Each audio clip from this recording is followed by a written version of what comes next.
आप जबरदस्ती किसी के अंदर घुस करके गलत जवाब निकलवाने का प्रयास कर। हाँ, जबरदस्ती घुसने का प्रयास कर। मैं तो सवाल पुट कर रहा हूँ, रार का बिंदु क्या है? आपकी और पार्टी के बीच में एक रार की खबरें जो चल रही हैं, दरार जो दिखाई दे रही है, उसमें उसका बिंदु क्या है? कब की घटना है ये? अगस्त 2020 की, आज क्या है? दिसंबर 2021। अब तक आपने क्यों नहीं पूछा अगर 2020 में? 2020 में मैं यहाँ थाने में आपसे दिसंबर 2021 से मिलने आया हूँ यार। आपका अरे राधा मोहन जी, आप ऐसी बात कहेंगे कि मैं आपसे तब मिलने क्यों नहीं आया, आप फिर बोलेंगे आप 84 में कहाँ थे। ये तो बात तो मैं जब होगी तभी ना होगी सर। अब आप हमारी बात आप समझें। आप बोल रहे हैं कि आप बोल रहे हैं कि ये महत्वपूर्ण नहीं है, ये सवाल उठा मतलब महत्वपूर्ण है हमारे लिए सर। आपको जवाब नहीं देना हो तो वो दूसरी बात है, लेकिन महत्वपूर्ण इसीलिए मैं पूछ रहा हूँ सर। राधा मोहन जी सबको यही लगेगा कि चुनाव के पहले राधा मोहन जी अपना हिसाब किताब सेटल रखना चाह रहे हैं, इसलिए बात नहीं करना चाह रहे हैं। यही लगेगा कि आप चुनाव को खराब करने के लिए जानबूझ के सवाल पूछ रहे हैं। आईपीएस अफसर को आप बोल का भगवान होता है। आईपीएस माने क्या होता है? भगवान तो विधायक है, सांसद भी नहीं होता है सर। आपकी समस्या क्या है? मेरी समस्या हमको मत बताइए मुझे। 2 साल बाद उठते हैं, 4 साल बाद उठते हैं, आप उस समय उठे होते। आपकी समस्या ये राधा मोहन जी कि आप जवाब नहीं देना चाहते हैं। सब मुद्दा ये है, आप मेरी बात पूरी होने दीजिए तब आप ये आप बात पूरी नहीं होने देंगे। नहीं, गलत बात ना करिए। आप बात पूरी नहीं होने देंगे। आप बात पूरी नहीं होने देंगे सर। आप बात पूरी नहीं होने देंगे। नमस्ते, मेरा नाम सिद्धांत है और हमारे साथ फ्रेम में हैं राधा मोहन दास अग्रवाल जी, जो गोरखपुर सदर से विधायक हैं, भाजपा के वरिष्ठ नेता हैं। और हम लोग ललन टॉप की जो चुनावी यात्रा है उसमें हम लोग आ चुके हैं गोरखपुर। और इस पूरी बातचीत में एक टीज़र जो आपको सोशल मीडिया पे ऑलरेडी मिल चुका होगा। राधा मोहन दास जी के यहाँ एक बहुत सुंदर सा डॉगी है जिसका नाम डोडो है। और डोडो के लिए हम लोगों ने ये टेबल, अमितेश दिखा लीजिए गुरु, ये टेबल किनारे की है क्योंकि डोडो महाराज हम लोग के सामने बार बार आ रहे थे और बार बार गोद में चढ़े आ रहे थे और बातचीत करने की कोशिश कर रहे थे। अब राधा मोहन दास जी बातचीत किया जाए तो मैं आपको डॉक्टर साहब कह के बुलाऊँ या क्या कह के बुलाऊँ? क्योंकि मेरा शहर तो मुझे डॉक्टर साहब कहता है। अब आप लोग मीडिया के लोग हैं, राधा मोहन जी कहते हैं इस पूरी बातचीत में, वही मेरा नाम है। तो राधा मोहन जी अब पूरी बातचीत में शुरू करेंगे। सबसे पहले आपके थोड़े से इतिहास से कि आप बीएचयू में बीएस वगैरह पढ़ाई की आपने और हमने 76 में एमबीबीएस किया, 81 में एमडी पीडियाट्रिक्स किया, 81 से लेकर के 86 तक, यानी तकरीबन आज से 35 साल पहले मैं बीएचयू में डिपार्टमेंट ऑफ पीडियाट्रिक्स में असिस्टेंट प्रोफेसर रहा। मैं वहाँ जूनियर डॉक्टर एसोसिएशन का अध्यक्ष रहा। एमएस से पढ़ाते भी होंगे मतलब आप? जी, 5 साल मैंने टीचिंग किया है। उसके बाद मैं जब टीचर हो गया तो मैं टीचर्स यूनियन बीएचयू बूटा जिसको हम लोग कहते हैं उसका महासचिव रहा और अखिल भारतीय टीचर्स यूनियन का जनरल सेक्रेटरी रहा। 86 में पारिवारिक कारणों से मैं गोरखपुर आ गया और मैंने अपना एक नर्सिंग होम। क्या कारण थे ऐसा कुछ, अगर एक्सप्लेन शेयर करना चाहें तो? नहीं, कुछ उसमें छिपाने की बात ही नहीं है। हमारे माता पिता का ये दबाव था कि आप गोरखपुर के हो और गोरखपुर में आपको आना चाहिए, गोरखपुर के लोगों के बीच में सेवा करना चाहिए। मैं उस दबाव को नकार नहीं पाया और मुझे अपनी अस्थाई लेक्चरशिप की नौकरी छोड़ करके यहाँ आना पड़ गया। फिर मैंने यहाँ अपना एक बच्चों का अस्पताल बनाया और धीमे धीमे काम करना शुरू किया। तकरीबन 1998 तक मैं शुद्ध चिकित्सीय कार्य करता रहा। उस समय तक मठ से या योगी जी से कोई जुड़ाव नहीं हुआ था? तो हमारा कोई जुड़ाव ही नहीं था। कोई जुड़ाव नहीं था? हाँ, संघ से जुड़ाव था। मैं संघ से जुड़े हुए थे तब से ही? 1974 से अच्छा। संघ का स्वयंसेवक हूँ। बनारस में स्वयंसेवक बनाया गया था। अच्छा। और संघ का मैं प्रज्ञा प्रवाह का विभाग संयोजक था। संघ का मैं स्वदेशी जागरण मंच का विभाग संयोजक था और संघ का मैं कश्मीर बचाओ मंच का विभाग संयोजक था। अच्छा। अर्थात ये जो संघ के ऐसे सारे अनुषांगिक संगठन होते हैं, मैं उसमें प्रमुखता से समय देता था, लेकिन राजनीति से मेरा कोई संबंध, डायरेक्ट संबंध 1998 में ही शुरू हुआ। 98 में शुरू हुआ? 98 में यानी योगी आदित्यनाथ पहला सांसदी का चुनाव लड़ने गए गोरखपुर लोकसभा सीट से। फ़ोन किया, मैं क्लिनिक में बैठा हुआ था। अच्छा, पहले कोई बातचीत थी, परिचय था कि सीधा पहले आउट ऑफ द ब्लू पहला फ़ोन आया था? आउट ऑफ द ब्लू पहला फ़ोन आया था। अच्छा, वो मेरे कौन पास, सा दिन था? वो 18 जनवरी 1998 थी। अच्छा, 19 जनवरी को यहाँ माननीय सुंदर सिंह भंडारी जी का कार्यक्रम था चुनाव की तैयारी की दृष्टि से। उन्होंने रात को फ़ोन किया, कहा कि मंदिर आ जाइए आप। पहले से कोई पहचान नहीं? न कोई बातचीत न पहचान। मेरे लिए बड़ी बात थी। अच्छा, क्योंकि हम लोग आज भी उनको मुख्यमंत्री के रूप में कम और गोरक्ष पीठाधीश्वर के रूप में ज़्यादा मानते हैं, गोरखपुर के लोग। हाँ, तो मैंने कहा अभी आता हूँ मरीज़ देख करके। फिर मैं वहाँ गया। उन्होंने कहा कि आपको मेरे चुनाव का संयोजन करना है शहर का। मेरे समझ में नहीं आया। मैंने उनसे कहा भी कि महाराज जी, मेरा राजनीति से कोई संबंध नहीं है, भारतीय जनता पार्टी में मैं किसी को जानता भी नहीं हूँ, और भी बहुत सी बातें हुई जो मैं यहाँ नहीं कहूँगा। कुछ बता सकते हैं तो बताइए। अनुचित होगी ना, मैं उस संगठन का मेंबर हूँ। ठीक है, चलिए। तो फिर सहमति बन गई, मैंने उनका काम करना शुरू किया। और फिसले जो इस जगह से फिसलते चले गए। मुझको पता नहीं था कि इतनी ढलान थी। चलिए ठीक है, ढलान पर भी धीरे धीरे आएंगे। डॉक्टरी फिर उसका आपने एकदम बंद कर दिया 98 के बाद? मैं आज भी प्रैक्टिस करता हूँ, देखते हैं आज भी मरीज आते हैं, और मैं गर्व के साथ कह सकता हूँ कि मैं 20 साल से विधायक हूँ। 2002 में अपने पहला हिंदू महासभा के टिकट पर चुनाव जीता था। 20 साल हो गए। कोई भी मरीज मुझे ये नहीं कहता है कि अब मैं आपको वोट देता हूँ, आप मुझे निःशुल्क देखिए। लोग आते हैं, अपॉइंटमेंट लेते हैं, बाई अपॉइंटमेंट देखता हूँ। अब जब विधानसभा सत्र चलता है तब स्वाभाविक रूप से बंद रहती है वो काम। अब मेरी बेटी आ गई है, बेटी भी डॉक्टर है। बेटी पीडियाट्रिक्स में ही है। अच्छा, तो मेरे अनुपस्थिति को वो पूरा कर लेती है। वो खुद भी प्रैक्टिस करती है, और मेरे मरीजों को भी देख लेती है। और हिंदू महासभा से पहला चुनाव जीता, फिर दूसरा आपने बीजेपी से लड़ा था, तो फिर वो स्विच कैसे हुआ? देखिए, मूलतः तो हम लोग संघ के स्वयंसेवक थे। हाँ। और संघ का स्वयंसेवक का जो राजनीतिक सोच का संगठन है वो भारतीय जनता पार्टी है। कुछ ऐसी परिस्थितियां थी कि जो तत्कालीन विधायक थे उनके प्रति थोड़ी डिसलाइकिंग थी, और हमारे विचार समूह को ये लगता था कि कहीं यहाँ से समाजवादी पार्टी न जीत जाए। तो समाजवादी पार्टी की जीत को रोकने के लिए हम लोग हिंदू महासभा से आए, और जीतने के दूसरे दिन मैंने जो पहला काम किया, मैं लखनऊ गया, और हमारे विधायक दल के नेता थे लालजी टंडन जी, जो आज हमारे बीच में नहीं हैं। मैंने उनको बता दिया कि मैं गोरखपुर से जीत के आया हूँ, भाजपा के खिलाफ जीत के आया हूँ, लेकिन आज के बाद से भाजपा जो कहेगी मैं वही करूँगा। जीतने के अगले दिन आप बता दिए? नहीं बता दिया मैं। और फिर हम लोग भाजपा के साथ ही, जब हिंदू महासभा में थे तो भी भाजपा के ही निर्देशों का पालन करते रहे। उनके चुनाव हुए राज्यसभा के, उनके चुनाव हुए विधान परिषद के, उन्होंने मीटिंगों में हम लोगों को जो पर्ची दी कि जिसको वोट देना है हम लोग उसको वोट देते रहे। जबकि पार्टी का व्हिप तो हमारे ऊपर लागू नहीं होता था, लेकिन विचारधारा का व्हिप तो लागू होता है। तो हम लोगों ने उनके दिशा निर्देशों पे काम किया, और स्वाभाविक रूप से जब अगला चुनाव 2007 में आया तो भारतीय जनता पार्टी ने मुझे टिकट दिया, और तब से मैं भारतीय जनता पार्टी से चुनाव लड़ रहा हूँ। अच्छा, योगी के आप चुनाव संयोजक थे 1998 में, उस समय का क्या समीकरण था आपके और मुख्यमंत्री योगी जी के बीच में? आप लोग के बीच में संबंध कैसे थे? बाद में क्या हुआ इस पर हम बातचीत करेंगे तफसील से। उस समय क्या था, गोरखपुर का माहौल कैसा था, आपकी पकड़? जीवन में बहुत सारी चर्चाएं हम सार्वजनिक मंचों पे नहीं कर सकते हैं।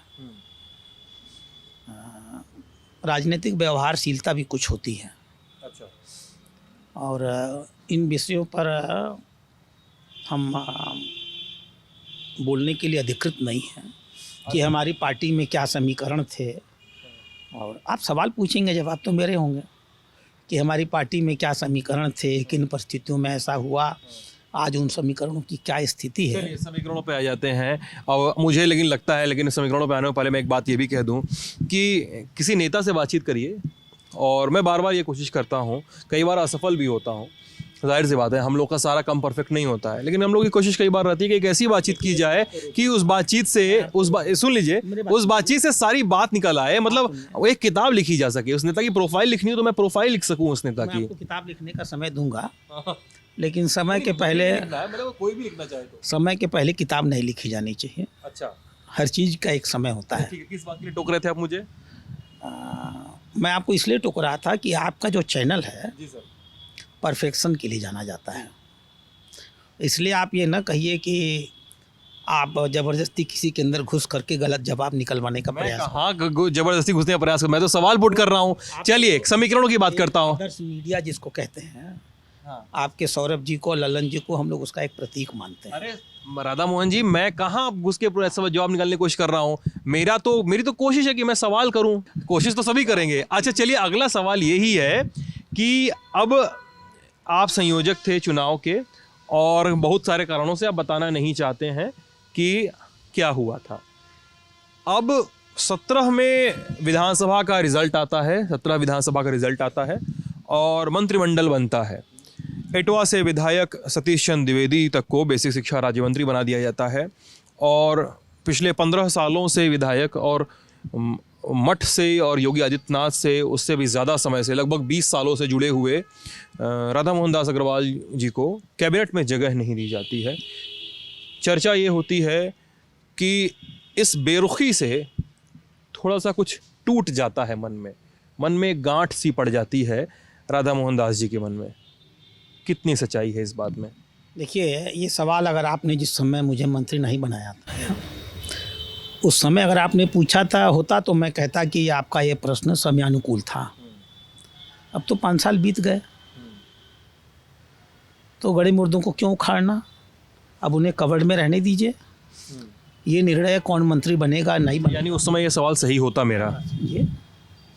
ये निर्णय कि कौन मंत्री बनेगा या नहीं बनेगा, ये हमारे यहाँ संगठन लेता है। हमारे यहाँ एक सिस्टम है और ये ठीक है कि मैं 4 बार से विधायक हूँ, लेकिन हमारे संगठन में ऐसे बहुत से लोग हैं जिन्होंने संगठन में अपना बहुत सा समय दिया हुआ है। किसी ने विद्यार्थी परिषद में दिया है, किसी ने संघ में दिया है, किसी ने भाजपा में दिया है, किसी ने अनुसांगिक संगठनों में दिया है। जिन लोगों को बनाया गया उनके अपने योगदान रहे होंगे उस समय में। आप उनके राजनीतिक जीवन से उनका मूल्यांकन मत करिए। सतीश चंद्र द्विवेदी ने विद्यार्थी परिषद में एक लंबा समय दिया है, तो जब मंत्रिमंडल बनेगा तो उनके पुरानी गतिविधियों को संगठन ने संज्ञान में लिया होगा। उन्हें लगा होगा कि नहीं, हमें इन्हें लेना है, उन्होंने लिया होगा। ये पार्टी का निर्णय होता है और फिर हमें तो काम करने के 1000 रास्ते मिलते हैं। आप इस शहर में घूमिए, मैं चुनौती तो नहीं देता हूँ लेकिन विश्वास प्रकट कर सकता हूँ।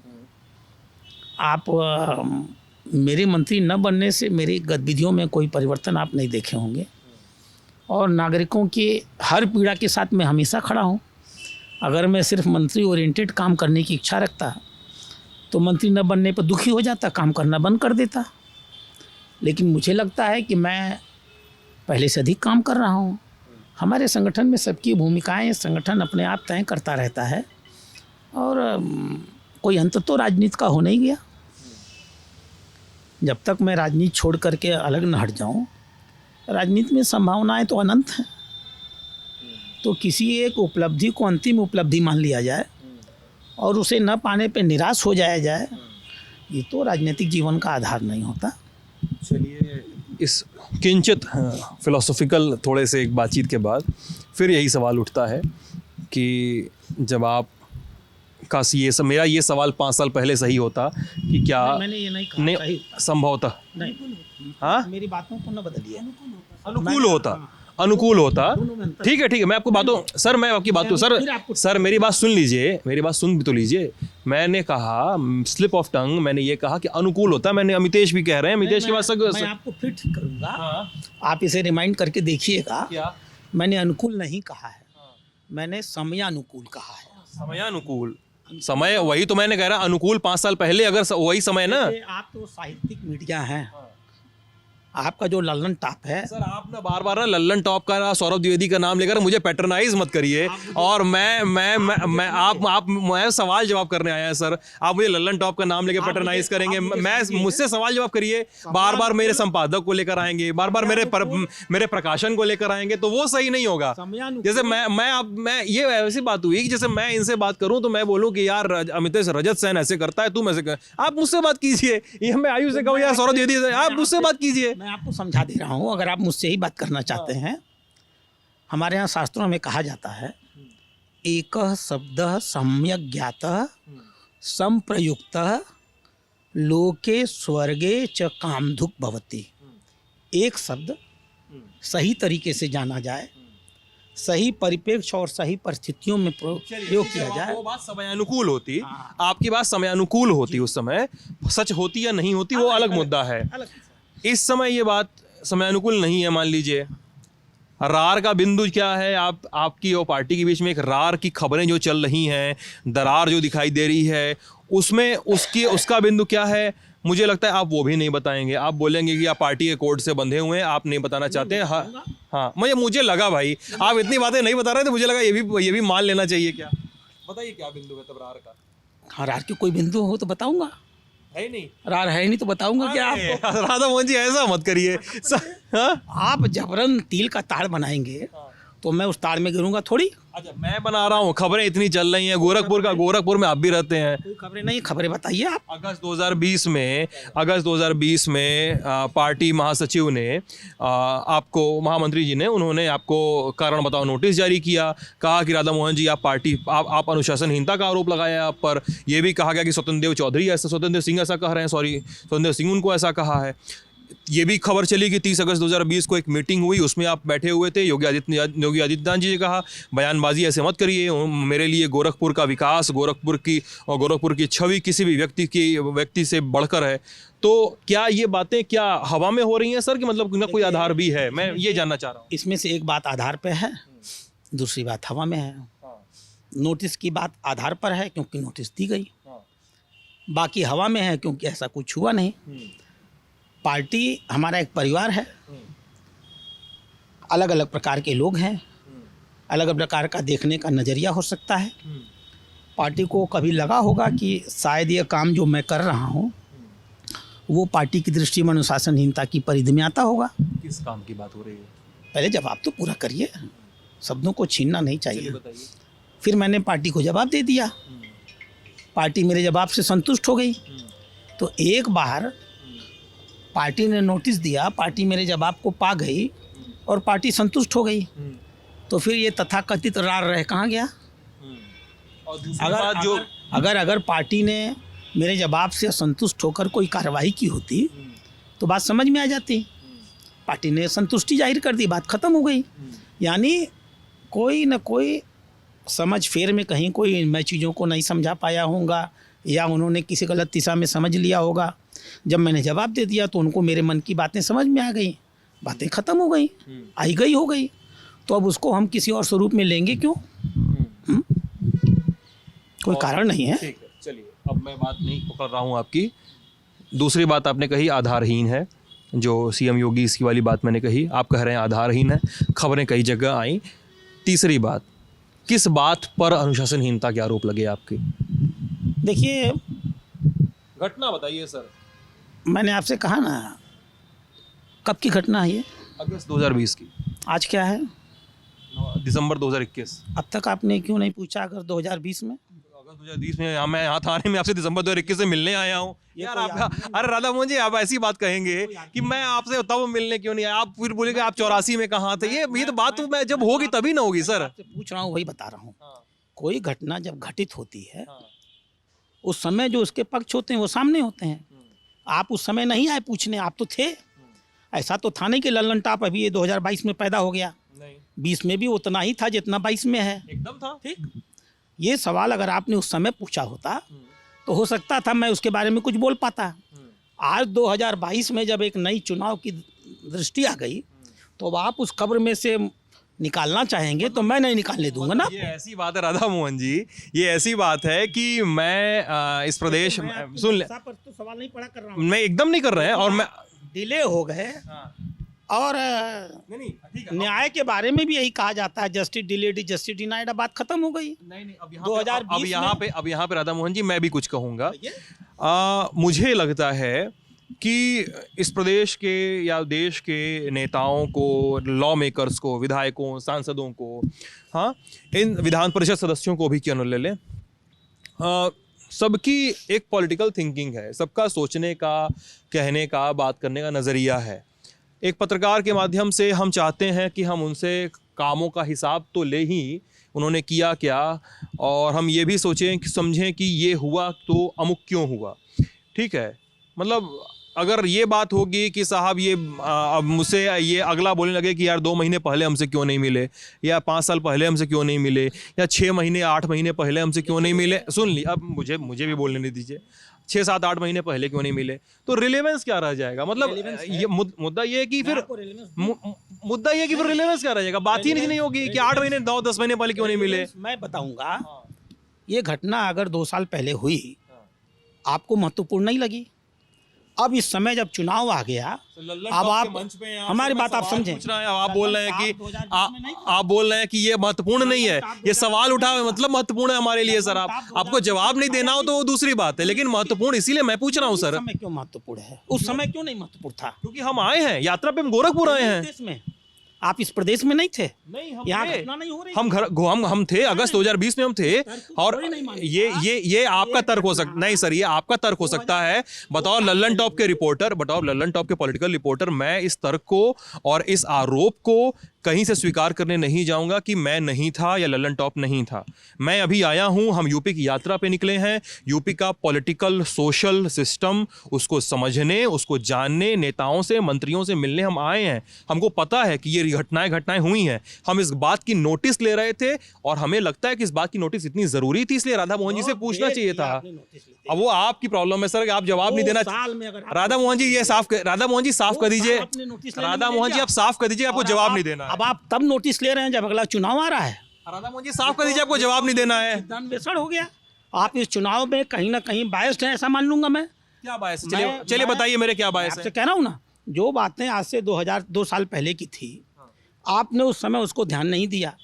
आप उत्तर प्रदेश की यात्रा में आज निकले होंगे। उत्तर प्रदेश में तो आप तब भी उतने ही प्रभावी थे। और आज के युग में यहाँ आकर के इंटरव्यू लेना तो जरूरी नहीं है, आप टेलीफोन से इंटरव्यू ले लेते हैं।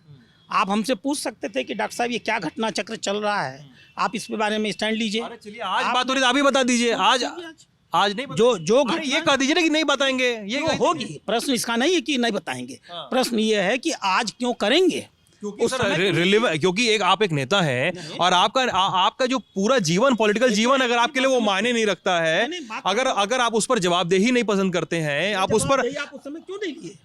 आप 2020 में आए होते और लिया होता। 2020 का छोड़ करके 2022 में जब चुनाव आ गया तो आप राधा मोहन जी सबको यही लगेगा कि चुनाव के पहले राधा मोहन जी अपना हिसाब किताब सेटल रखना चाह रहे हैं, इसलिए बात नहीं करना चाह रहे हैं। यही लगेगा कि आप चुनाव को खराब करने के लिए जानबूझ के सवाल पूछ रहे हैं, क्यों नहीं लगेगा? चलिए बताइए किसके क्या खराब करना चाह रहे हैं चुनाव? समझिए और मैं समझूंगा। हमको बताइए, जनता समझेगी सब। मैं ये के पास समझ है जनता। आप चलिए बताइए नहीं बताइए सर, मैं क्या चुनाव खराब करूंगा? नहीं, आप ये जो 23 करोड़ जनता है ना, ये बच्ची नहीं है। ये ना आपके इशारे पे चलती है ना मेरे इशारे पे चलती है। मतलब बात तो वही है सर। ये पूछेगी आपसे भी कि घटना 2020 की थी, इतनी महत्वपूर्ण थी, तो आपने 2020 में ये सवाल क्यों नहीं खड़े किए? आज जब चुनाव का समय आ गया तो आप ये सवाल क्यों खड़े कर रहे हो?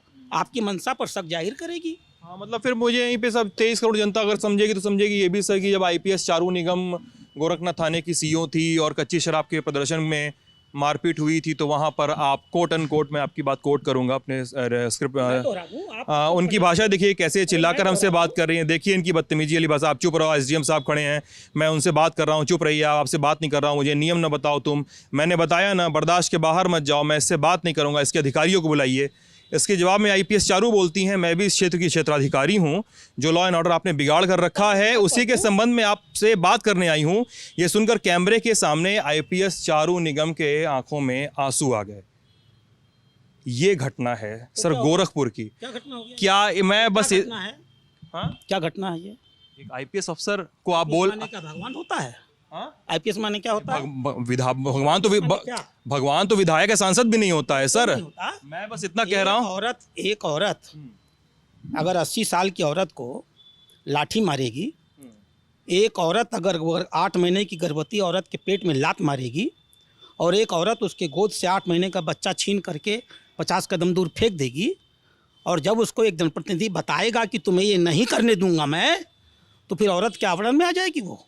इस पूरी बातचीत में आपने कहीं नहीं बताया कि आपने ये बोला। समस्या है ना, आपकी समस्या क्या? जो वायरल हुआ उसमें कहीं नहीं आया। आपकी समस्या क्या है? मेरी समस्या हमको मत बताइए मुझे। कि आप 2 साल बाद उठते हैं, 4 साल बाद उठते हैं, आप उस समय उठे होते। आपकी समस्या ये राधा मोहन जी कि आप जवाब नहीं देना चाहते हैं। सब मुद्दा ये है। सुन ही नहीं रहे। नहीं आप सर ये मैं वीडियो वायरल हुआ, वीडियो वायरल में ये चीजें नहीं आई कि आप ये बोल रहे हैं कि तुमने महिला को लात मारी, आप जब आपने बच्चा छीन के फेंक दिया, आपने मारा, आपने ये किया, आपने वो किया। आप ये नहीं कह रहे हैं, आप ये कह रहे हैं कि एसडीएम को बुलाओ, क्षेत्राधिकारी को बुलाओ। अरे सर सीधी सी बात है, आप विधायक हैं, आपकी सरकार है, आप सीधे एफआईआर करवा दो। आप बात सुन लो। नहीं सुन तो लो सर, आप एफआईआर करवा दो। बोल रहे हैं कि वो कोई वीडियो नहीं है। नहीं मैंने ये नहीं कहा, मैंने कहा सर ऑन द रिकॉर्ड है। नहीं सर ऑन द रिकॉर्ड है, मैंने कहा कि वीडियो वायरल है। मैंने साहब को वीडियो वायरल है, मैंने साहब से पूरे वीडियो को देख रहे हैं और आप पूरे वीडियो को आपको जवाब नहीं देना किसी घटना पे, तो आप बोल रहे हैं कि आप 2 साल 1 साल बाद आए। ये तो ट्रेंड पूरे। फिर कह रहा हूँ जवाब नहीं दूंगा। आप क्यों नहीं उस समय आए थे जिस समय घटना हुई थी? आपको क्यों इस बात की पीड़ा नहीं हुई कि 80 साल की औरत को मारा गया?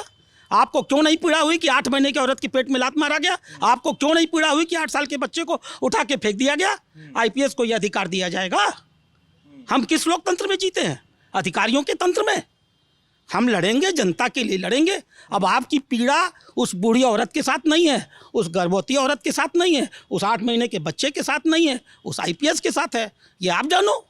मैं एक जनप्रतिनिधि हूँ, मेरी पीड़ा मेरे नागरिकों के साथ थी, है और रहेगी। चलिए ये मानते हैं इस बात को हम। और पीडब्ल्यूडी के ठेकेदार के सिंह जो है उस पर तो बात करेंगे अभी। लेकिन मेरा सवाल आते हैं, मैं कहाँ रुक रहा हूँ। मतलब वो है तो ऐसा मुद्दा है जहाँ पे रवि किशन ने भी कह दिया कि आपको इस्तीफा दे दिए, लेकिन आप कहेंगे कि भाई पुरानी बातें नहीं बात करेंगे। अब आप क्या कहेंगे हमको नहीं पता। लेकिन अब चारू निगम की बात जहाँ तक हो रही है, आप मेरी पीड़ा की बाइनरी सेट कर रहे हैं। मैं आपको बताता हूँ राधा मोहन जी, लल्लन टॉप या रिपोर्टर, फिर आप लल्लन टॉप पे चले गए। मैं बता रहा हूँ, मैं आपको ले जा रहा था तो आपको आप लग रहा था, अभी आप फिर लल्लन टॉप पे पहुंच गए। सुन सर, आप लल्लन टॉप को मैंने आपका आप इंडिविजुअली रहिए। मैं तो आपको लल्लन टॉप पे अरे आप अपनी सरकार की बात करेंगे तो मैं आपको नहीं रोकूंगा। अरे सुन लीजिए सर, कह रहे थे आप लल्लन टॉप पे जा रहे हैं। नहीं आप लल्लन टॉप पे जा क्यों रहे हैं? क्योंकि आप मैं अपनी बात करिए, मेरी बात सुन लीजिए, मैं अपनी बात कर रहा हूँ। नहीं चलेंगे। अरे आप सुनेंगे, चलिए आप सुनेंगे सर। मैं आखिरी बार पूछ रहा हूँ राधा मोहन जी, आप सुनेंगे? क्यों नहीं सुनूंगा? बस लेकिन एक सेकंड सुनिए सर, एक सेकंड। आप पत्रकार के तौर पर ना, मुझे आप ये जो पूरा इंटरव्यू है थोड़ा सा हॉस्टाइल हो रहा है। और यहाँ पे सबसे बड़ी प्रॉब्लम ये है कि आप एक बाइनरी सेट करना चाह रहे हैं इस पूरी बातचीत में। मैं ऑन द रिकॉर्ड कर रहा हूँ इस बात को। इस पूरी बातचीत में मतलब समझाइए। मैं समझा रहा हूँ, बात सुन लिए, समझ नहीं पा रहा हूँ। सुन लेंगे तो समझ जाएंगे सर। इस पूरी बातचीत में आप एक बाइनरी सेट करना चाह रहे हैं। बाइनरी ये कि आपकी पीड़ा उसके साथ है कि उसके साथ है। सर मैं आईपीएस चारू निगम से अगर बातचीत कभी होगी मेरी, तो मैं उनसे पूछूंगा बातचीत में। अगर मैं आईपीएस चारू निगम से बातचीत होगी, मैं वहाँ पूछ लूँगा। मैं उस गांव में जाऊँगा जहाँ पे ये घटना हुई है, उस कस्बे में जाऊँगा तो मैं वहाँ लोगों से बात करूँगा। लेकिन वीडियो आपका वायरल है। सॉरी सर, सुन तो लीजिए सर। आप बाकी वीडियो को नहीं देख रहे हैं। Sir this is not done. Sir this is not done. आप मेरी बात पूरी होने दीजिए। आप मेरी बात पूरी होने दीजिए, तब आप ये आप बात पूरी नहीं होने देंगे। नहीं, गलत बात ना करिए। आप बात पूरी नहीं होने देंगे। आप बात पूरी नहीं होने देंगे सर। आप बात पूरी नहीं होने जाएंगे सर। आप बात पूरी नहीं होने देंगे। बाकी वीडियो को भूल जाएंगे। आप बात पूरी नहीं होने देंगे। रोते हुए औरत की वीडियो आपने देखी? आप बात पूरी नहीं होने देंगे सर। पूरी 80 साल की औरत की वीडियो आपने देखी? आप बात पूरी नहीं होने देंगे सर। अभी आपने कहा बात पूरी नहीं होने देंगे। अभी आपने कहा बात पूरी नहीं होने देंगे सर। मैंने सार्वजनिक रूप से आपने अभी कहा बात पूरी नहीं होने देंगे। आप उन सारे वीडियो को छोड़ आपने सर, अरे ये सब शब्द न पकड़ो महाराज। आपने कहा भी बात पूरी नहीं होने देंगे। मैं आपसे ये कह रहा हूँ। अरे सर आप झूठ मूठ में इतना आप झूठ मूठ में गुस्सा रहे हैं। आप मेरी बात तो सुन लीजिए, पूरी बात सुन लीजिए। हंस तो मैं भी रहा हूँ सर, आपकी ओर से सफाइयां नहीं आ रही हैं। चलिए चारू निगम की बात हो गई, के सिंह की बात करते हैं। चारू निगम वाली बात पे आप शायद उतना एग्री नहीं कर पा रहे हैं, और आप ये कहेंगे कि आप 2 साल बाद बात करने आए हैं। अगस्त 2020 वाली के सिंह का, पीडब्ल्यूडी के इंजीनियर के सिंह का आपने कहा कि केशव प्रसाद मौर्य को लिखा कि इनका स्थानांतरण कर दीजिए। और स्थानांतरण की बात हुई तो यहाँ के अधिकतर विधायक इंक्लूडिंग रवि किशन जो यहाँ के सांसद हैं, उन्होंने इससे थोड़ी नाराज़गी जताई। नाराज़गी जताने के बाद रवि किशन ये भी कहानी आती है, ये भी सुना जाता है कि रवि किशन जी ने कहा कि आपको विधायक पद से इस्तीफा देना चाहिए राधा मोहन दास जी को। सच्चाई है इस बात में? क्या मसला था? क्यों? ये उनसे पूछिए। मेरा मसला के सिंह से मैं बताऊंगा। मैं के सिंह का मसला मैं क्यों बताऊंगा? के सिंह का मसला मुझे जानना और किसी को मुझे नहीं जानना। मसला ये कि एक क्षेत्र है जहाँ 50,000 लोग रहते हैं। एक यही है जो उनके जल निकासी के रास्ते में सड़क को ऊंचा कर रहा है। एक लोकल विधायक है जो उसको बुला के कह रहा है, भाई तुम इस सड़क को ऊंचा कर रहे हो, बरसात आएगी, इसके एक और इंजीनियरिंग कॉलेज है, दूसरे ओर एयरफोर्स है, तीसरी ओर एक ऊंची चौड़ी बंधे जैसी रोड है, तुम इस सड़क को ऊंचा कर रहे हो, ये पूरा इलाका एक गड्ढा हो जाएगा, यहाँ पानी लगेगा, सब डूब जाएंगे, ऐसा मत करो। वो मुझे समझा रहा है कि नहीं सर, मैं इसके एक नीचे एक नाला बनाऊंगा, वहाँ से पानी बह जाएगा। मैं उसको घर में यहीं बैठा के समझा रहा हूँ कि जो तुम नाला, वो जो ह्यूम पाइप होती है ना, मैं उसको कह रहा हूँ कि ये जो तुम ह्यूम पाइप लगा रहे हो, इससे पानी नहीं बहेगा। फिर भी वो मेरी बात मान नहीं रहा, वो सड़क ऊंचा कर रहा है। मैंने उसको ऊंचा करते समय कहा, देखो तुम, आपकी विधानसभा क्षेत्र की घटना है? मेरी विधानसभा क्षेत्र की घटना है, वो यहीं बगल की है। मैंने उससे कहा, देखो तुम्हारा इस सड़क ऊंचा करने से पानी लगेगा, और पानी लग गया, अगर मेरे नागरिक डूब गए तो मैं तुम्हारे खिलाफ कार्रवाई कराऊंगा। पानी लगा, मेरे नागरिक डूब गए, मैंने एक चिट्ठी लिखी मौर्य जी को। मैंने उनको बताया कि ये मेरी विधानसभा का मामला है, ऐसे ऐसे पानी लगा है। बताने के बावजूद इसने ऐसा ही किया है, इनके विरुद्ध कार्रवाई होनी चाहिए। माननीय मौर्य जी ने क्या कार्रवाई किया? न उनको सस्पेंड किया, न उनको नोटिस दिया, सिर्फ इतना किया कि उनको गोरखपुर से उठा करके अपने ऑफिस में अटैच कर दिया। बात ख़त्म। अब उसके बाद उनके समर्थन में कौन आया, कौन नहीं आया, क्या कहा, एक विधायक के रूप में अगर आप विधायक को ये भी अधिकार न दीजिएगा कि उसके 50,000 नागरिक पानी में 2-2, 3-3 महीने तक, मैं आपको फ़ोटो और वीडियो दे सकता हूँ, अगर आप सेलेक्टिविटी में वीडियो ना देखें तो मैं आपको दे सकता हूँ, जब वो डूबे हुए हैं 2-2 फीट। हाँ, आपकी दृष्टि दूसरी है ना। आप एक सर आप चाहते हैं, आप बात बताइए सर। दूसरी वीडियो दूंगा सर आपकी जवाबदेही भी दूसरी है। आपकी जवाबदेही सर आपकी जवाबदेही भी मेरी सिलेक्टिविटी है। आपके जवाब आप तो ठीक है सर, इंटरव्यू बंद कर दें। अगर क्यों आपको जवाबदेही नहीं है? आपकी सिलेक्टिविटी इस पे है कि इस बात का जवाब 2 साल बाद नहीं देंगे, और जहां पे आपने उप मुख्यमंत्री को लेटर लिख दिया कि सर इनको हटा दीजिए, वहां पे आप जवाबदेही देंगे? आप क्या लगता है कि नहीं। आपको एक विधायक अपने मुख्यमंत्री को चिट्ठी लिख करके ये नहीं कहेगा? मैं ये क्या कह रहा हूँ, मैं ये कह रहा हूँ कि आपकी जवाबदेही सिलेक्टिव है सर। ये कौन सी सेलेक्टिव है? मैंने एक चिट्ठी लिखी, आपका एक ऑडियो वायरल हुआ था जिसमें आपने कहा था कि ठाकुरों की सरकार है, बनियों की सरकार नहीं है। अब इस पे आप जवाब देंगे नहीं? नहीं दूंगा। उस ऑडियो की किसी ने जांच कराई? कहा जाता है कि इसी ऑडियो पे भड़के थे लोग। आप मीडिया के लोग हैं, जब तक कोई ऑडियो ऑथेंटिक न हो जाए, न तो आपको उस पर जवाब मानने का अधिकार है और न मुझे जवाब देने का अधिकार है। अरे तो आप मानते हैं कि नहीं ऑथेंटिक? खंडन ही कर दीजिए। मैंने लिख के दे दिया कि ये गलत है, इसकी जांच होनी चाहिए। कहा जाता है कि वही ऑडियो था, इसके बाद आप कहाँ कहते हैं, आप जानो। हम क्या कहा जाते हैं? पूरे गोरखपुर की जनता कहती है, गोरखपुर की वो जनता कहती है जो बारिश आता है तो गोरखपुर बोलती है कि गोरखपुर डूब जाता है। वो कहते हैं कि राधा मोहन दास जी सब ठीक है, लेकिन गोरखपुर में पानी की निकासी की व्यवस्था, भले ही वो नगर पालिका काम है, पानी की निकासी के लिए मैं लड़ूं तो आप कहोगे के सिंह।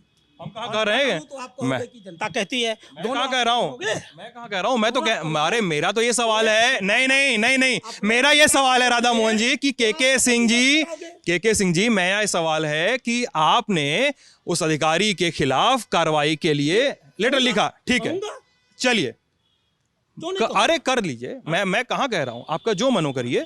मेरा ये सवाल है, अरे मेरा सवाल ये है सर कि इसके बाद वो जो इंजीनियर ने सड़क ऊंची बना दी थी और पाइप नीचे लगा दिया था, जो भी गड़बड़ी थी, उसको सुधारने के लिए आपने क्या किया? उस दिक्कत को सुधारने के लिए क्या किया? ये सवाल थोड़ा सा ही है। तुझे कसम है, खुद ही को बहुत हलाक न कर। तो इस मशीन का पुर्जा है, तू मशीन नहीं। मैं एक विधायक हूँ, 20 साल से हूँ, और जनता अगर मुझे काम करते नहीं देखती, जनता अगर अपनी पीड़ा के साथ खड़े हुए नहीं देखती, तो जनता डॉक्टर राधा मोहन को चुनती होती नहीं आती। 2017 के चुनाव में डॉक्टर राधा मोहन ने कोई नुक्कड़ सभा नहीं की थी, एक मीटिंग नहीं की थी। एक मीटिंग 2017 के चुनाव में मैंने कहीं भाषण नहीं दिया, और हमारी जनता ने हमको 1,22,000 वोट दिया है, 58%। मैं न तो गुंडा हूँ न बदमाश हूँ। आप मेरे घर आए हुए हो, देखने से लगेगा भी नहीं कि विधायक का घर है ये। अकेले जीता हूँ और 1,22,000 वोट पाता हूँ। इसलिए पाता हूँ कि जनता जानती है कि ये शख्स पूरी ज़िंदगी ईमानदारी के साथ हमारे लिए लड़ता है और किसी सीमा तक जाता है। मैं लड़ूंगा, लड़ता रहूंगा, एक अलग विषय है। मैं ये कहूँ कि मैं सब कुछ कर डालूंगा, ये तो कुछ ज़्यादा हो जाएगा। इतना अन्याय मेरे साथ मत करिए। आप ये जानने की कोशिश करिए जो भी आपका नाम है। मैं एक नाम सिद्धांत मोहन है सर। आप सिद्धांत मोहन, मैं राधा मोहन। मैं आपको जो समझाने की कोशिश कर रहा हूँ, मेरी सारी लड़ाइयाँ, यदि उसमें से एक लड़ाई भी आप निजी स्वार्थ की निकाल दें तो मैं गलत हो जाऊँगा। लेकिन जहाँ कहीं जनता के साथ अन्याय होगा, मुझे जनता ने वोट देकर चुना है, मेरी पार्टी का शासन है, इसका मतलब ये नहीं है कि जनता के साथ कोई अन्याय हो रहा है तो मेरी पार्टी ने कहा है कि मत बोलना। मेरी पार्टी मुझको छूट देती है कि मैं देखूं कि शासन की नीतियों के अनुरूप हमारे अधिकारी काम कर रहे हैं या नहीं, और अधिकारी अगर गलत हैं तो मैं उन्हें दबाव बनाने का, कार्यवाही कराने का, काम को ठीक कराने का प्रयास करूं, तो मैं करता हूं। अब आप मुझसे ये कहिएगा कि महात्मा गांधी कहते थे कि देश का बंटवारा नहीं होने दूंगा, मेरी लाश पर होगा, बंटवारा हो गया, मरे नहीं, तो ये तो कोई आर्गूमेंट नहीं है। देश के बंटवारे की बात नहीं हो रही है सर। हाँ सर। मैं आपसे ये कह रहा हूँ, इस पूरे तंत्र में मैं जितना लड़ सकता हूँ, जितना दबाव बना सकता हूँ, जितना जनता के लिए मांग सकता हूँ, मांगूंगा। अब कोई काम नहीं हुआ इसलिए आप कह दो कि आप पे जिम्मेदार हो, तो भाई आप मीडिया हो, आपको अधिकार है, आप वर्डिक्ट दे दो। मैं बतौर एक रिपोर्टर मैं सर ये आरोप मैं एक ये आरोप नहीं बढ़। आपको क्यों दुख हो रहा है, मैं आपको बताऊं। सर अब तो अरे अब आपकी सर दिक्कत है कि आप सुनते नहीं है, सवाल पूरा होने नहीं दे रहे हैं। दिक्कत क्या है सर? आप सवाल पूरा होने दीजिए सर, सवाल पूरा होने दीजिए तो बहुत स्ट्रीमलाइन हो जाएगा। घटनाएं हो रही थी तब आप नहीं आए। अच्छा सुनिए सर, चलिए सर सुन लीजिए क्यों नहीं आए? सुन तो लीजिए सर।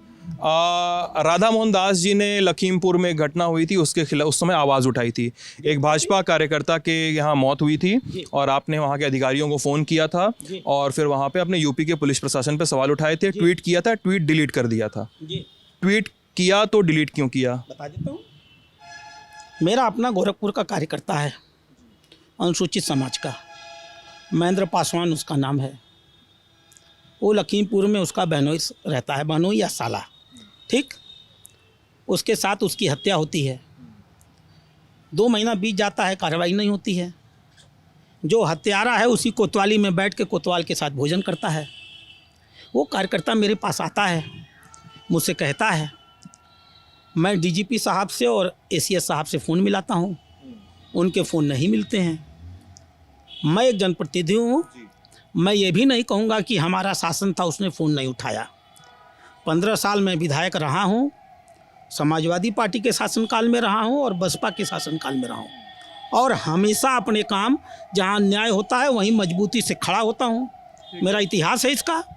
वो फ़ोन नहीं उठाता है, मैं ट्वीट करता हूँ कि अगर अधिकारी जनप्रतिनिधियों का फ़ोन नहीं उठाएंगे तो सरकार के लिए बदनामी का सबब बनेंगे। ये लोकतंत्र है। इसके बाद उनके फ़ोन आते हैं, वो उसको संज्ञान में लेते हैं, वो कहते हैं कि मैं तुरंत कार्रवाई करूंगा, वो कार्रवाई करते हैं, वो उसकी गिरफ्तारी भी कराते हैं, कोतवाल को सस्पेंड भी करते हैं। मेरी अधिकारी से अदावत है क्या? अगर मेरा लक्ष्य पूरा हो गया, एक ट्वीट मैंने किया और मेरी कार्रवाई हो गई, अपराधी पकड़ लिया गया, कोतवाल हटा दिया गया, तो मेरी क्या दुश्मनी है क्या डीजीपी से और किसी से?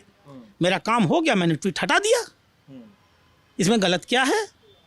कहाँ गलत है? मैं तो पूछ रहा हूँ कि घटना क्या थी। अच्छा, इस समय ये भी सवाल उठता है सर, एक सेकंड, हाँ, इस समय ये भी सवाल उठता है जब हम लोग के बीच में एक थोड़ी सी हीटेड किस्म की बातचीत हो रही है। हीटेड है ही नहीं है, आप उसे हीटेड बना रहे हैं सर। मैं तथ्यों पर बहस कर रहा हूँ बस। आप अगर ये सोचते हैं कि आपके हाँ में हाँ मिलाऊँ, तो सब ठीक है, अपनी बात कहूँ तो हीटेड है, तो ये तो गलत है ना। आप मुझे कहने का अधिकार देंगे कि नहीं देंगे? प्रॉब्लम ये है ना कि प्रॉब्लम ये इस पूरी बातचीत में एक हो रही है, मैं फिर से कह रहा हूँ आपसे, मुझे पता है कि इस बातचीत में बहुत सारी गुंजाइश है, बहुत सारी बात होने की गुंजाइश ये है। है, sir please let me finish. Please. और इस पूरी बातचीत में गुंजाइश है कि अगर हम लोग एक दूसरे की बात को सुने, क्योंकि मैं बार बार फील कर रहा हूँ कि आप मुझे मेरी बात कंप्लीट नहीं करने दे रहे हैं। प्लीज़ सुन लेंगे तो आपको ही बुरा नहीं लगेगा। हाँ, आपको ही बुरा नहीं लगेगा, और मुझे भी थोड़ी, आपको मेरी बात भी सुननी पड़ेगी। एकदम मैं सुनूंगा आपकी बात, सहजता होगी इस बातचीत में। इस पूरी बातचीत में ना, जब आपने भी कहा कि महात्मा गांधी ने कहा कि देश का बंटवारा वाली जो बात आपने कही, मैंने आपको उदाहरण आपने बात कही ना, उदाहरण थी के तौर पे थी, चाहे तर्क के तौर पे, तो वो अलग बात है, आपने कही वो बात। मैं तो सर उस उदाहरण की बात नहीं कर रहा था, मैं ये बात कर रहा था कि उस पूरी समस्या को, जिस पूरे प्रकरण में के सिंह वाला, एक पूरे गोरखपुर में एक भयानक एक टसल चल रहा था, जो खबरें जो चली थी उस समय, और वो मेरा सवाल बस इतना था कि वो चीज़ सॉल्व हुई कि नहीं, अभी तक सॉल्व हुई कि नहीं, मैं ये जानना चाह रहा हूँ। आपने ये सर वही बात है, फिर गलत बात। अरे सर सुन तो ली, sir let me finish, sir let me finish, sir let me finish, let me finish. पहली बातचीत ये थी कि सांसद ने कहा आपसे इस्तीफा मांगा, ये बात कट। अगला सवाल था मेरा कि वो जो समस्या थी वो सुलझी कि नहीं, तो आपने कहा कि मशीन का पुर्जा है, तू मशीन नहीं, जो आपने वो एक कपलेट पढ़ा है ना। तो लेकिन अभी भी मेरा वो सवाल अनुत्तरित है सर, कि वो समस्या अभी तक सॉल्व हो पाई है कि नहीं। अब दो जवाब दूंगा। एक तो जो आपने पहले बात कही, जिसको आपने कहा कि वो रवि, अब रुक जाइए, नहीं रुकिए। अब चूंकि आप हल्के माहौल में आ रहे हैं तो मैं आपको हल्के माहौल में बात से ही हल्का नहीं, आप नहीं है, मैं आपको, अरे आपका सोचना है, नहीं है मेरा सोचना, नहीं है। अब आप सुनिए ना, फिर वही बात, अरे आपके 12 साल से क्या होता है, मैं 20 साल से विधायक हूँ, तो मैं आपसे सीनियर हूँ सामाजिक जीवन में। मैं आपको बता रहा हूँ, जैसे अब आप बोलने दीजिएगा मुझे, मैं एक डॉक्टर हूँ,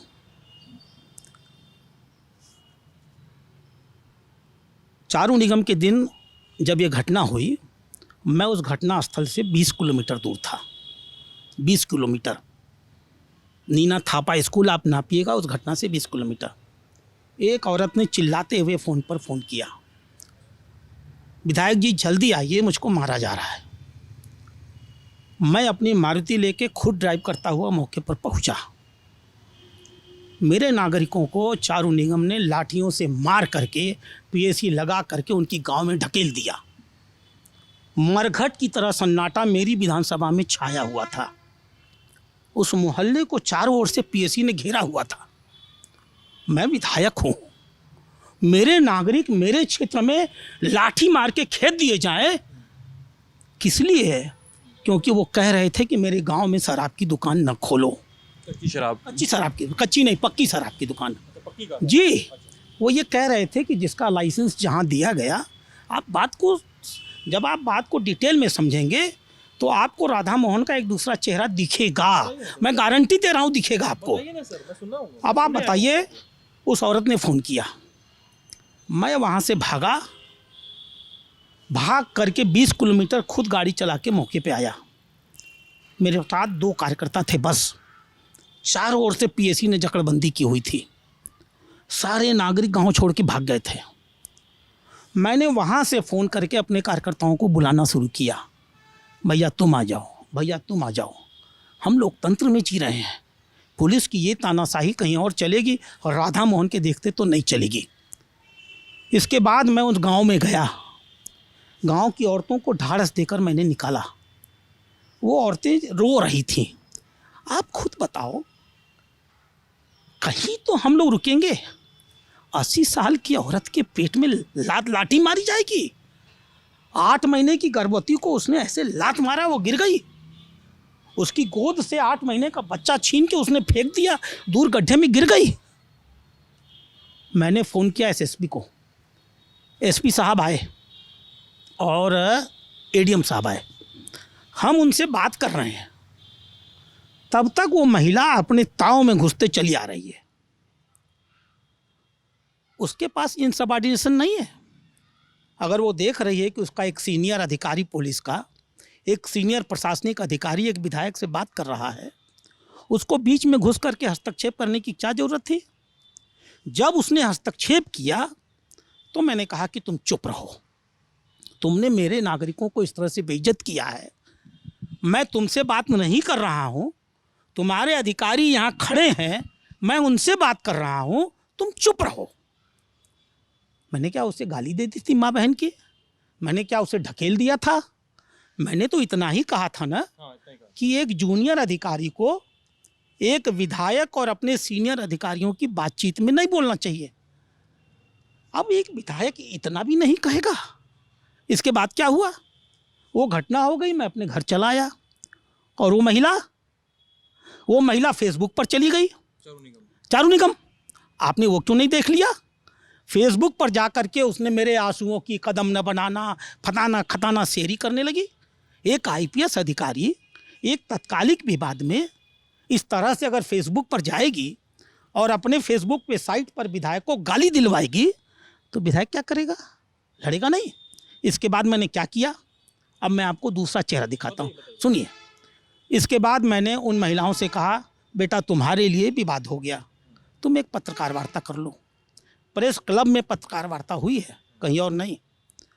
वो बूढ़ी औरत, वो गर्भवती महिला, उन्होंने पत्रकार वार्ता किया, अपनी सारी बातें रो रख कर पत्रकारों के सामने रखा। पत्रकारों ने मोटे मोटे में छापा है। अब आपका क्या मामला है कि आपने उस वीडियो को तो देखा है ना, जिसमें मैं ऐसे कर रहा हूँ। वो जो ऐसे है वही आपको दिखा है, उसके पीछे की कोई भी पूर्व कोई घटना उसके पीछे एक भूमिका होती है। उसके बाद सुनिए, मेरी बात सुन लो।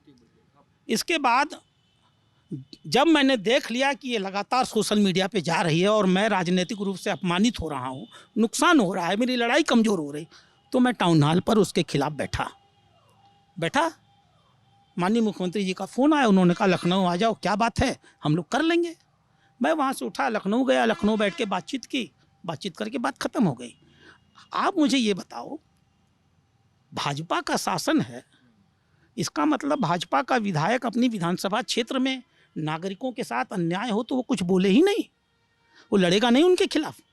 हमें नागरिकों ने वोट दिया है और वो सब गरीब वर्ग के लोग हैं, वो बड़े समुदाय के लोग भी नहीं हैं, वो सब निहायत गरीब है। मैं आपसे आग्रह करूँगा, आप यहाँ से उठिए, मैं यहीं बैठा हूँ, आप उस गांव में जाइए, उन औरतों से पूछिए कि क्या घटना हुई। एक अधिकारी को इतना अहंकार, इतना पद का दुरुपयोग। लोकतंत्र में विधायक अगर मार दे तो तुम कहो, गाली दे दे तो तुम कहो। अगर विधायक ये कह रहा है कि तुम चुप रहो, तुमने मेरे नागरिकों के साथ ये किया है, मैं तुमसे बात नहीं करूंगा, मैं तुम्हारे सीनियर अधिकारियों से बात कर रहा हूं, तुम चुप रहो, इसमें रोने की बात क्या आ गई? और रोने का इतना ही शौक था तो उस 80 साल की बूढ़ी औरत के आंसू क्यों नहीं दिख रहे थे उसको? 8 महीने की गर्भवती औरत जिसके पेट में वो लात मार रही थी, वो क्यों नहीं दिख रहा था उसको? जब तक उसे अपने पद की गुंडाई करनी थी तब तक तो वो IPS बनी थी, और जब उसने देखा कि शेर को सवा शेर मिल गया तो बल आंसू चुआने लगी। और अपने देश का एक अद्भुत सिद्धांत है, आंसू हो तो हर आदमी द्रवित हो जाता है। आप भी द्रवित हो गए। आपको लगता है कि डॉक्टर बहुत बदमाश था, सच क्या है? मैं आपको फिर कह रहा हूँ, आग्रह से कह रहा हूँ, आपने बड़ा गंभीर सवाल उठाया है। कितना दूर है वो तेनुही गाँव? जाइए पूछिए उन औरतों से। मैं अगर ये नहीं कहूँगा तो मैं विधायक हूँ किस लिए? क्या मैंने कमा के अपना घर भर लिया है? क्या मैं भ्रष्ट हूँ? क्या मैं चोर हूँ? क्या मैंने 20 साल की विधायकी में 4 रुपया कमा लिया है? अगर कुछ भी नहीं किया है, और चुनौती के साथ कहता हूँ, एक आदमी इस शहर में आप नहीं पैदा कर पाएंगे जो ये कह दे कि मैंने डॉक्टर राधा मोहन को कभी भी किसी भी काम के लिए, इस पर बोल रहा हूँ, एक आदमी नहीं पैदा होगा जो कहे कि राधा मोहन को उसने कभी पैसा दिया है। तो राधा मोहन अगर 100% ईमानदारी से राजनीति करेगा तो ईमानदारी सिर्फ आर्थिक नहीं होती है, ईमानदारी अपने नागरिकों के प्रति भी होती है। मैं चुप भी लगा सकता था कि मेरी पार्टी का शासन है, लेकिन पार्टी ने मुझे टिकट दिया है। ये नागरिकों का वोट, नागरिक मेरे ऊपर विश्वास प्रकट करते हैं। आज के मैं आपको बता रहा हूँ, आप मुझे जानते नहीं, मेरे शहर में आप घूम जाइए। हाँ करिए, मैं बताऊंगा आपको। चलिए सर, वो बात हो गई जो आपने बताई चारू निगम जी की बात, और अब दूसरी बात के सिंह वाली, उस पर आपको बताना था कुछ, सर बताएं। देखिए, मैं एक जनप्रतिनिधि हूँ। पहले बता दूं दर्शकों को कि कैमरे की बैटरी डाउन हो गई थी, तो इस वजह से हमें लाइट वाइट अटैच करने के लिए थोड़ी देर के लिए कैमरा बंद करना पड़ा था, बैटरी वैटरी चेंज करने के लिए। सर बताएं। देखिए, मैं एक जनप्रतिनिधि हूँ और मेरा समर्पण सिर्फ अपने नागरिकों के लिए है, किसी अधिकारी के लिए नहीं है। अगर कोई अधिकारी गलत काम कर रहा है और मुझे दिख रहा है कि नागरिक मेरे डूबने वाले हैं, तो मैं अधिकारियों को रोकूंगा।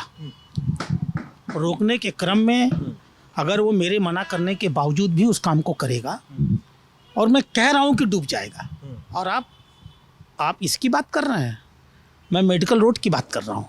यही काम मेडिकल रोड पर भी हुआ है। आप चले जाइए मेडिकल रोड पर, कॉलेज वाले क्या आप जाइए, आसपास के दोनों ओर के हजारों लाखों की संख्या में नागरिक डूबे थे, क्योंकि पीडब्ल्यूडी के लोगों ने सड़क ऊंची करा दी। मैं उसके खिलाफ भी लड़ रहा हूँ। मैंने वहाँ भी कहा था सब पानी में डूब जाएगा, और सब पानी में डूब गया। आप जो पानी की बात कर रहे हैं ना, सब डूब गया, क्योंकि उनका विधायक कहता रह गया। अधिकारियों के समझ में नहीं आई। अधिकारियों ने कहा आप डॉक्टर हो, मैं इंजीनियर हूँ, हम जानते हैं कि पानी कैसे बहेगा, और हमने देखा कि पानी कैसे डूब गया। एक विधायक और क्या करेगा। मैं अधिकारियों के लिए नहीं बना हूँ, मैं अपने नागरिकों की लड़ाई किसी भी हद तक जाकर लड़ूंगा। अब मैं एक सवाल अपना दोहराऊंगा सर। मेरा बस वही सवाल था अभी तक, शायद उस पर जो जिस पे आपने कहा था कि क्या था, तू मशीन का पुर्जा है, तू मशीन नहीं, तो वो कपलेट था जिस पे आपने कहा था कि अभी तक वो समस्या सुलझाई जानी है शायद ना। मैं आपको एक चीज़ जवाब दूँ। जी जरूर। परसों मैंने एक विज्ञापन दिया है माननीय मोदी जी के आने पर, मैं आपको अखबार दिखा सकता हूँ। उस अखबार का पहला जो पॉइंट है, मेरा पहला पॉइंट, मेडिकल रोड और देवरिया रोड पर बने हुए ऊंचे नाले को तोड़वा करके जल निकासी की समस्या का समाधान कराऊंगा। ये मेरी पहला नागरिकों से मैंने वादा किया है उसी विज्ञापन में। मैं जिस स्तर पे जितनी लड़ाई जब जहाँ जैसे लड़ सकता हूँ तब तहाँ उतनी लड़ूंगा, और किसी लड़ाई में आज मुझे सफलता नहीं मिलेगी, कल मिलेगी, लड़ता रहूँगा। ये मेरा काम है, मैं इसीलिए चुना गया हूँ। एक और वीडियो वायरल हो रहा था जिसमें आप ट्रक को धक्का उक्का लगा रहे थे, क्या हुआ था? मैं जा रहा था मानबेला में, ये बात होगी 10 दिन पहले की, 2 दिसंबर की शायद, ये क्या डेट मुझे याद नहीं है, 10-12 दिन पहले की होगी, हो सकता है 2 दिसंबर की ही हो। सामने से एक ट्रक आई और ट्रक आकर के वहीं खराब हो गई। ट्रक के रुक जाने से पीछे गाड़ियों की एक लंबी लाइन लग गई। सारे गाड़ी में बैठे लोग हॉर्न बजा रहे हैं, सब एक दूसरे के आगे जाना चाहते हैं। कोई ये नहीं देख पा रहा है कि ये ट्रक खराब हो चुका है, और ट्रक की चौड़ाई उतनी ही है जितनी सड़क की चौड़ाई है। जब तक ये ट्रक हटाई नहीं जाएगी रास्ता खाली नहीं होगा। तब मैंने तय किया कि यहाँ कोई आगे नहीं बढ़ेगा हटाने के लिए। मैं यहाँ का विधायक हूँ, मैं अगर ढकेलूँगा तो मेरे ढकेलने से ट्रक नहीं हटेगी, लेकिन मेरे ढकेलने से बहुत सारे नागरिक आकर के ढकेलेंगे। अच्छा, ठीक वही हुआ। मैं गया, चुपचाप से ट्रक को मैंने ढकेलना शुरू किया, और मेरे देखते देखते 25-30 नागरिक इकट्ठे हो गए। सबने ट्रक को ढकेला, और ढकेल करके हम लोगों ने पीछे ट्रक को ले जाने का काम किया। तब तक ट्रक स्टार्ट हो गई, रास्ता खाली हो गया। मैं ऐसे ही लोकतंत्र में विश्वास करता हूँ। अच्छा सर, गोरखपुर में ये सब बातें होती हैं, और गोरखपुर सदर से आप तो विधायक हैं, तो यहाँ की स्वास्थ्य व्यवस्था पे बहुत बात होती है। और कोविड की सेकेंड वेव ले लीजिए, जिसमें पूरे यूपी में स्थितियाँ ख़राब थीं, और बीआरडी मेडिकल कॉलेज में ऑक्सीजन कांड होता है 2017 में, बच्चों की मौत होती है ऑक्सीजन की कमी से। ऐसी ये खबरें आती हैं, लेकिन बार बार मेरी जो बीआरडी के प्रिंसिपल थे गणेश जी, मेरी उनसे मुलाकात होती है, वो बार बार इस बात का खंडन करते हैं। और सिद्धार्थनाथ सिंह ने कहा था अगस्त में तो बच्चे मरते ही हैं, कोट एंड कोट, ये बात तो सबको पता है। स्वास्थ्य व्यवस्था के बारे में बतौर एक लॉ मेकर आपका क्या कहना है? गोरखपुर खासकर जब इनकम्फ्लाइटिस का मौसम आता है, गोरखपुर का बीआरडी मेडिकल कॉलेज जो टर्शियरी सेंटर है ओवरवेल्म हो जाता है। अभी एम्स खोला गया, हो सकता है अरेंजमेंट कुछ दूसरी हो जाए आने वाले समय में, आपका क्या सोचना है? देखिए, 2017 के पहले ही समस्याएं थी। योगी जी मुख्यमंत्री बने, मुख्यमंत्री बन करके कोई उनके पास जादू की छड़ी नहीं थी कि 4 दिन में सारी व्यवस्था सुधार देते। आज इनकेफ्लाइटिस करीब करीब ख़त्म हो चुकी है। मेरे ही अपने कार्यकाल में 2005 में, 6 में, 7 में, 8 में इसी शहर में 5-5, 6-6 हज़ार बच्चे मरते थे। वो गोरखपुर शहर के बच्चे नहीं होते थे। आसपास से जो लोग कुशीनगर, सिद्धार्थनगर, महाराजगंज मिला, चूँकि मेडिकल कॉलेज शहर में, इसलिए यहाँ मरते थे। इनकेफ्लाइटिस शहरों की बीमारी नहीं है, गांव की बीमारी है। हमारी विधानसभा की बीमारी नहीं है, लेकिन एक डॉक्टर हूँ और मेडिकल कॉलेज की मौतें हैं, इसलिए मैं आँख नहीं मूंद सकता हूँ। आज स्थिति ये है कि इस साल कुल 27 मौतें हुई हैं। तो इनकेफ्लाइटिस का समाधान न हुआ होता तो ये मौतें घटती कैसे? ऑक्सीजन की कमी की बात सही है कि गलत है सर? ये एक ऐसा तथ्य है जिसके बारे में कोई कुछ नहीं कह सकता, क्योंकि एक चिकित्सक थे यहाँ, उन्होंने ये बताने की कोशिश किया कि उन्हीं की व्यवस्था के नाते ऑक्सीजन की कमी दूर हो गई। उन्होंने इस पूरे तारतम्य में एक पब्लिसिटी लेने का काम किया। मैं कोई नाम नहीं लूँगा। सरकार को ये बात बुरी लगी। अगर कोई ऑक्सीजन की कमी आई है इस सिस्टम में और ऑक्सीजन की कमी दूर की जा सकती है, तो इसे बिना पब्लिसिटी किए भी दूर किया जा सकता था। आखिर दूर हुई ना बाद में। और ये तो कार्रवाई सबके ऊपर हुई, प्रिंसिपल के ऊपर हुई, पीडियाट्रिशियन के ऊपर हुई, एनेस्थीसिया के डॉक्टर के पे ऊपर हुई, नोडल अफसर के ऊपर हुई। सब कोर्ट में गए, धीमे धीमे उसमें कार्रवाई हुई है और आज ये स्थिति बनी है कि आज हम बहुत बेहतर स्थिति में हैं। मैं उस घटना को मान सकता हूँ कि एब्रेशन हुआ है, लेकिन इस बात को समझने की चेष्टा करिए कि योगी के मुख्यमंत्री बनने के पहले जो व्यवस्था थी उसको योगी 4 दिन के अंदर नहीं सुधार सकते हैं। It takes time. इस पूरे सिस्टम को ठीक करने में समय तो देना पड़ेगा। आज 5 साल बाद हम ये नहीं कह सकते हैं मेडिकल कॉलेज के बारे में। आज हमारे मेडिकल कॉलेज में हर तरह की सुविधा है। आज हमारे पास खुद का एम्स भी है। आज हमारे पास इनकेफ्लाइटिस और इस पूरे सिस्टम के इलाज के लिए सिर्फ मेडिकल कॉलेज नहीं, जिला अस्पताल में, कम्युनिटी स्वास्थ्य केंद्र में, प्राथमिक स्वास्थ्य केंद्र में, हर जगह हमारे पास सिस्टम है। और मैं इस बात को एक बच्चों के डॉक्टर के रूप में हमेशा कहता हूँ, इनकेफ्लाइटिस का मरीज अगर पहले दिन इलाज होगा तो मौत की संख्या बहुत कम होगी, विकलांगता बहुत कम होगी। आज वही हो रहा है। इनिशियल ट्रीटमेंट हो रहा है, इसलिए मर भी कम रहे हैं और विकलांगता भी कम हो रही है।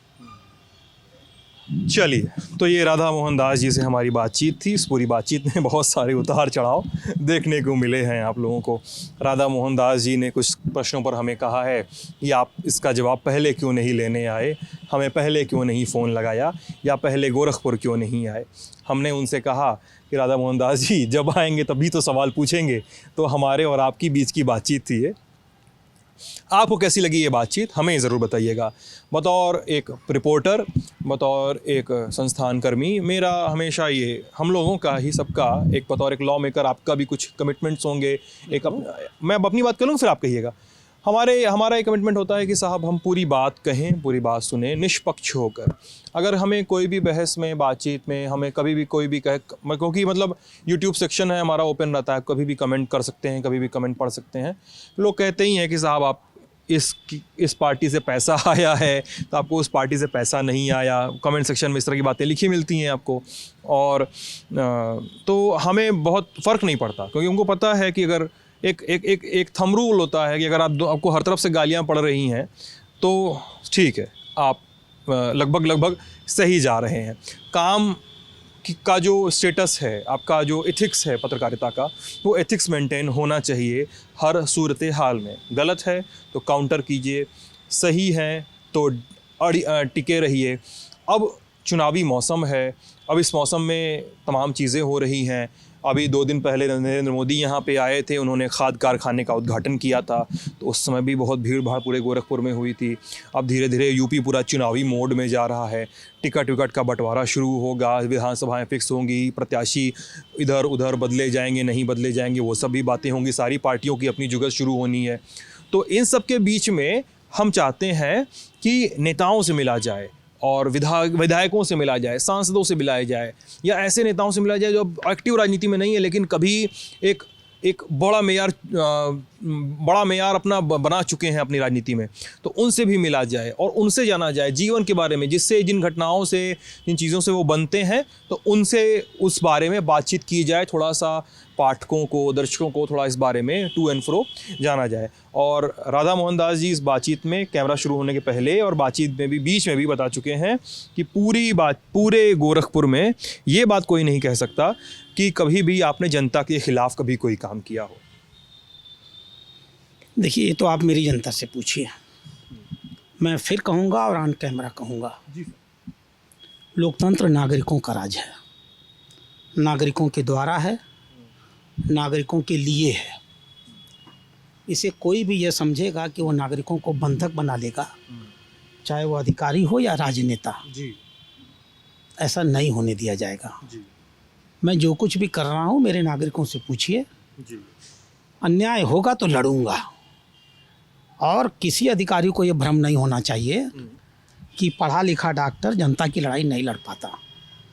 अगर मेरे नागरिक डूबेंगे तो लड़ूंगा, मेरी बूढ़ी औरत को मारा जाएगा तो लड़ूंगा, गर्भवती औरत के पेट में लात मारा जाएगा तो लड़ूंगा, कोई अधिकारी अन्याय करेगा तो लड़ूंगा, नागरिकों का शोषण होगा तो लड़ूंगा। ठीक है सर। हम जनता की आवाज़ हैं।